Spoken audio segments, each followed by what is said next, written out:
Good afternoon, everyone. Good afternoon, Director Leggett. This is CEO DeMassimo. I'm sorry, there's something going on with my camera. And while I'm here and present in the office, for some reason, you can't see me right now. We're not sure why. We're working on it.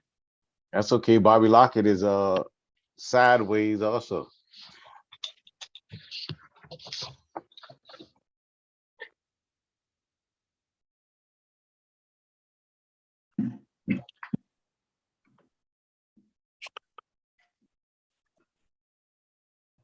Okay, good afternoon, committee and Chairman Leggett. The meeting is now streamed live.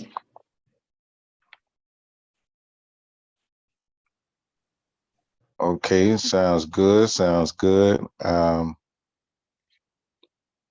would like to call a meeting to order. This is now 1:02, and this is the Service Delivery Committee. I'm your chairman, Dietrich Leggett, and I actually call this meeting to order again. Let's see. Mr. Massimo, do you have anything for us on the agenda? I don't have any specific items other than we have two consent items by committee that we wanted to discuss today, the COVID-19 emergency measures extension, Okay. and then the property casualty liability workers' comp insurance renewal. And I believe that Mr. Dumas is prepared to discuss these as the Service Delivery Operational Committee lead person, staff person. Yes, so good evening, Chairman Leggett, and to Director Lockett and Director Abbott Odell, and to all of you that are with us. I want to briefly touch bases on the COVID-19 emergency measure extension. This is what we've been doing since COVID, since 2020, and we put this measure in place in the event that we have some unexpected crisis that stems from COVID, that we are able to modify and make adjustments to our schedule and staffing according to whatever the situation we may be facing at that time. So because we haven't got the all clear sign yet, we are just extending this for another 3 months until September of 2022. So that's no changes in that from the last period other than extending it from June to September. And on our property casualty liability workers' comp insurance renewal, this again is what we do every year. The Seacrest will be doing a presentation, I believe, during the regular June board meeting, and they will be doing the presentation on the coverage and renewal options during that time for the board to present to the board. And so those are the two items that we have on the consent agenda. That's all I have with that. If you don't have any questions, we can continue on to the service delivery report, if you like, update committee report.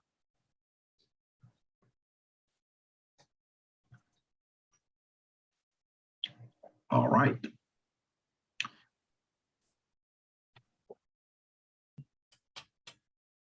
So as in just a minute, we get the presentation. Thank you. Our next slide, please. Our safety, security, risk management update is that during the month of May, we had 0 accidents for fixed route, and we only had one particular accident with the paratransit with hit a fixed object. But all other things were good. So the month of May was a very good month for us accident-wise. Our action plan for correction, of course, is coaching session and retraining as needed. And then our monthly safety awareness campaign, we focus on mental health awareness. So we had our weekly safety blitz, and they were ways to maintain mental health, ways to start a conversation about mental health, and then stress management. And again, our monthly safety meetings focus on mental health awareness for the month of May. Next slide. Our training update operation on new hires. We had in fixed route, we had 3 trainees for drivers with CDL and passenger endorsement. And for paratransit, we had 4 non-CDL trainees. The training completed for fixed route was 3 for May. And then we look back also in the month of April, we didn't have anybody on fixed route for April. And currently we don't have any CDL course continue for May, but I will share with you that we just started a new operating class for fixed route operators, started on yesterday. So they're in training now. We have 3, and hopefully, I believe it was 3, maybe more, 3 or 4. I need to double check on that, but we have a class that we just started on Monday for our fixed route operators. One thing, Mr. Dumas, I would add to this for the benefit of this committee as well is that we had a call earlier today. It was a CEO's seminar type call with FTA. And one of the things that they are offering now is a support piece of both training and webinars and so forth around recruitment. And we are taking advantage of that to bring in some other resources, some additional innovation of thought and so forth, again, around how to incentivize the hiring of operators beyond the incentives that the board has already authorized, ways to just be more creative in our recruitment, where we recruit and how we recruit. And Mr. Dumas and Ms. Arden and I actually had a conversation a little earlier this week as well around some things that we want to think about and propose that we think might give us more market penetration with regard to those that might have an interest in being an operator. So we have a lot of activity going on in this area, and I just want to be sure the board was aware of that.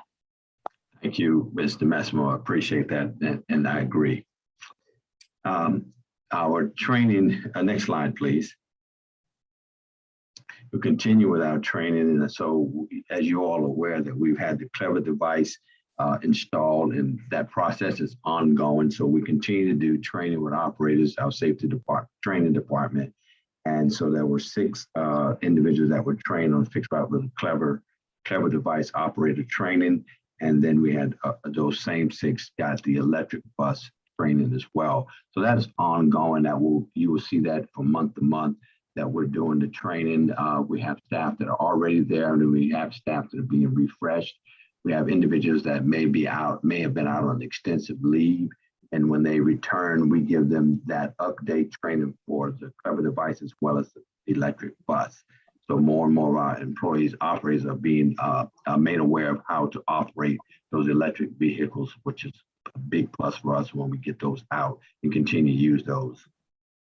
Retraining, we had safety, we had for fixed route, we had 4 operators and for safety safety retraining, and 4 for return to work training, and 1 for paratransit. Next slide, please. Our on-time performance for fixed route, April and May, slightly down a little, 57 versus 59, 60%. So we're at 57%, a little down. And our top 5 time points, we do this for AM and PM. So we have the early AM, late early departure, and PM early departure. Same thing with late departure and AM and PM times. So what we try to focus on is that we basically those routes are designed that the drivers are not leaving the beginning point early, but they're making an adjustment where Clever device is able to allow us to better determine how to make the necessary adjustments in the runtime that we have on those routes. And so what the operators are doing is still trying to figure that process out, how to try to hold back enough so that they get to the next time point on time and not ahead of time. So we're still working on that with that new system, and it'll only get better. When it comes to our late departure, again, many of these have to do with the we are still dealing with shortage. And so we have drivers and new drivers oftentimes who are filling in on routes that they're not particularly used to running. And again, so they're having to figure out that traffic pattern. And all it takes is one light or two to get you miss, and all of a sudden you get down along with heavy traffic and unforeseen accident and incident. But we've listed those again, those early departure and late departure, AM and PM. Our ridership for fixed route is about the same, not much difference for the month of May as it was for April, so that's a good thing. When we look at our fixed route missed trips, we are slightly up on our missed trips for May and also our late trips. And again, this is contributed to the shortage where we have unavailable operators at time to cover. So we miss some of those trips while we're trying to find coverage during our shortage. Our onboard evaluation, we continue to do that. We had 15 trail checks done. Onboard evaluation, we had 3 of those, and then we had operator coaching. 4 of those were conducted for the month of May. And our action plan, of course, to correct these trends, particularly when it comes to the DOT. You see that at the DOT off route, we had some calls and some concerns about a particular area, Warren Square and East Broad location. What we do is we will have our supervisor, our road supervisors, kind of monitor those areas. Sometimes they're just things that come up that we have to make a quick adjustment, and sometimes until they figure out the better route to go, the operator will tend to take the quickest route in order to avoid stops. But when we do get complaints, we'll send the supervisor out there to monitor that, so that we come up with a consistent reroute if necessary. Next slide. Our paratransit on-time performance, that was an improvement. So we went from 77% to 94% on time. So we're doing better with that, with the new staff, the new drivers added to that. It's made a great improvement. And so we continue to do that. Our ridership has increased as well, as you can see, from 2257 to over 5,000. So we're doing great in that sense of providing more coverage for our clients to use this service. The missed trips are down for the month, and that's good. But then our cancellation, I don't have an answer as to why, but I can tell you the individuals call for various reasons. But that's when the customer no longer needs our scheduled ride, and they call at least 2 hours prior to cancel the pickup. So we had an increase in that for the month of May. But other than that, all systems seems to be about the same with our paratransit. Next slide, please. Oh, okay.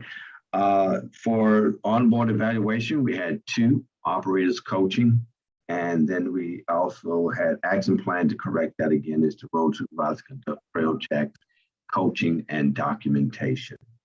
And the CRC supplemental paratransit service, we had 106 for the first week in May, 45 the second week, 45 the third week, and then 69 the fourth week, for a total 334 trips and 266 actions taken.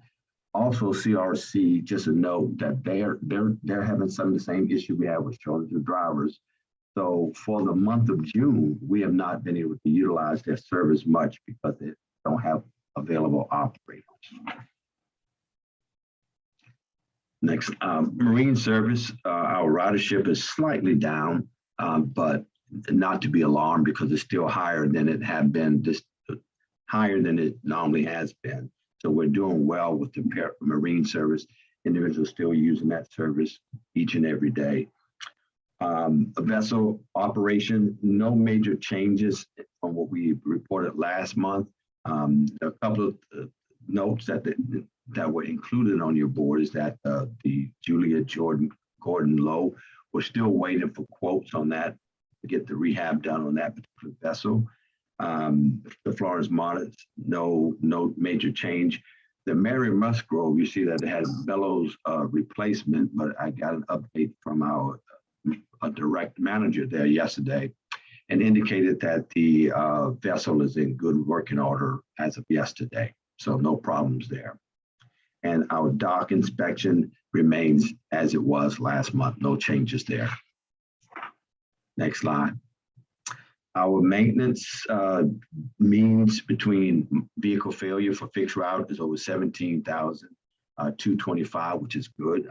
It's way above the 12,000 that is standard. So we're doing good on that. And the paratransit is also doing exceptionally well, 68,507 between failures on vehicles.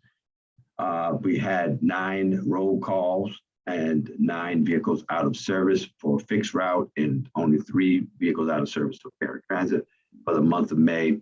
PMI compliance 100%. And training, we also had 9 staff members who went through the Clever Device training, bus time administrator, reports and admin and computer a dispatch. So that's normal for them, but they've done that training as well as illuminator training for the dispatch signs and overhead destination. So we've had 7 of those who completed training for the maintenance department. And that ends my report. If you have any questions, I'll be glad to entertain those.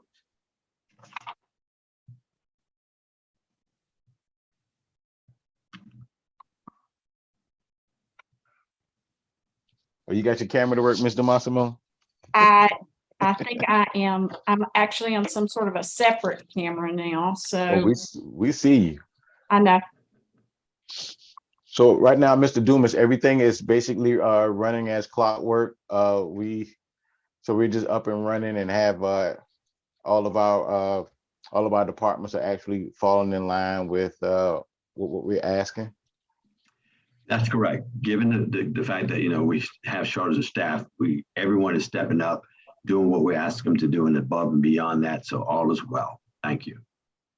Make sure sometime today we tell all our operators to have something extra to drink because we had a high heat advisory. We already have people coming into the hospital with heat exhaustion, and you don't have to really be in direct sunlight to experience heat exhaustion.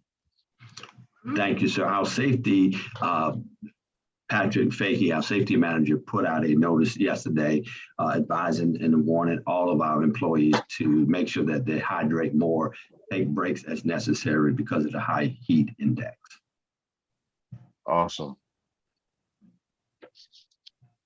You got anything for your digest, Mr. Massimo? I do. There's a material in your package. There were several questions that were asked in the digest. Of course, I know that this committee, as well as the full board, gets the benefit as well of the snapshot that's submitted to you weekly. There was a question around for the digest, though, around financial breakdown of e-tickets. The information that was provided, and I'll just give you the summary on this, was the token transit sales or e-ticket sales, and the CAT online pass sales allows you to purchase tickets online and then pick them up at the transit center. The percentage of those sales that were e-tickets was about 14%. Then there were a couple of questions related to what the definition of a burden is in a Title VI equity analysis. And I think this was reflected particularly back to the ferry maintenance facility and dock project, where we've recently discussed the Title VI and equity analysis with the board. And that a burden or impact, according to Title VI, is anything that adversely affects one group of people of a protected characteristics more than another, even though the rules of an agency or a body are formally neutral. And then there was sort of a follow-up question to that around budgeting for burdens in a flood zone. And in a flood zone, of course, we would be looking at the physical characteristics that create the need for hazard mitigation or hazard management, but the burden, that analysis of burden is still applied regardless of location. And then there was a question around FTA grants and just sort of amounts of grants that we applied for and such, and there was some detail provided to that answer as well. Thank you. You have anything, Mr. Lockett, for the CEO, Mr. Dumas? I don't. They explained it very well. They do a good job, don't they? I think so. You have anything else, Mr. Massimo, before we move Thank you. forward? I do not, sir. Okay, do we need to address anything from our other committee business? Item number 5? Just a quick overview of those items. Of course, we've been in discussions with you all in committees prior to this, as well as with the full board around the development of our FY 2023 budget, operating, and capital. And of course, it was also the subject of our recent board workshop.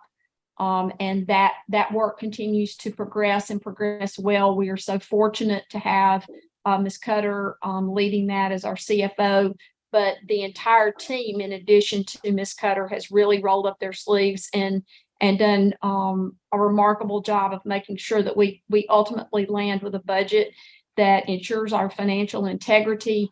It looks forward to how we manage what could be some leaner times ahead, and still provides the service that we know is so much needed by many in our community.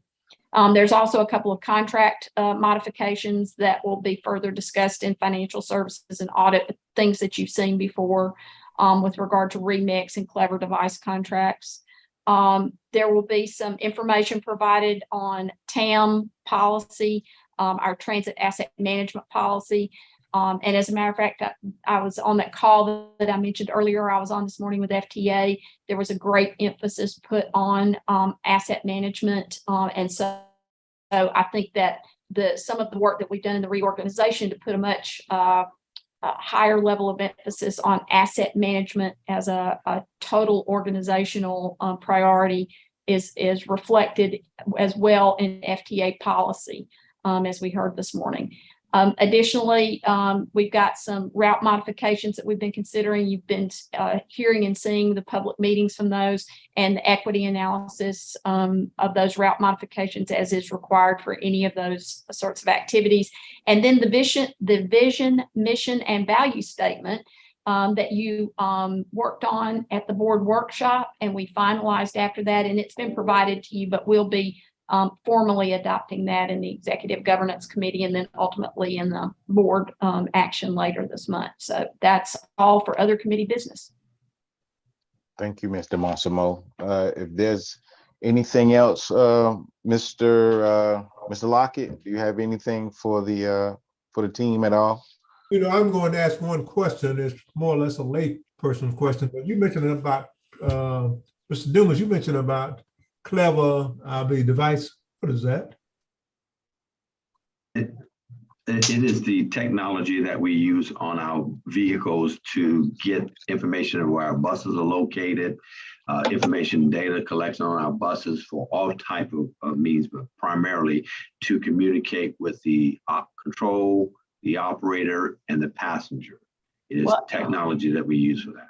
And I would add to that, Director Lockett, the other thing that it is key to is how we also are measuring and our performance in terms of on-time performance and all those kinds of things. Part of knowing where the buses are and how the timeliness of their performance is a key part of what Clever Devices does for us. Thank you. Thank you. But if there isn't anything else for the greater good, I just want to say before I leave that I appreciate each and every one of you individually and collectively for the job that you do, and our lay personnel, our office staff, and everyone else, especially now. It looks like we're going into some type of a financial crunch coming up, and I know it's probably going to be something on our team, especially when they have to deal with the finance. So, you know, I just want to give them a kudos and a shout out to the team, because we can't do what we do as board leaders for the agency if we don't have you. So again, I just want to take my hat off to you for the guys' jobs that you do. So thank you. And if there's nothing else for the greater good of the agency, I adjourn. Thank you. Thank you, sir. Thank you all. Okay, thank you. Have a good day. You too now. Bye.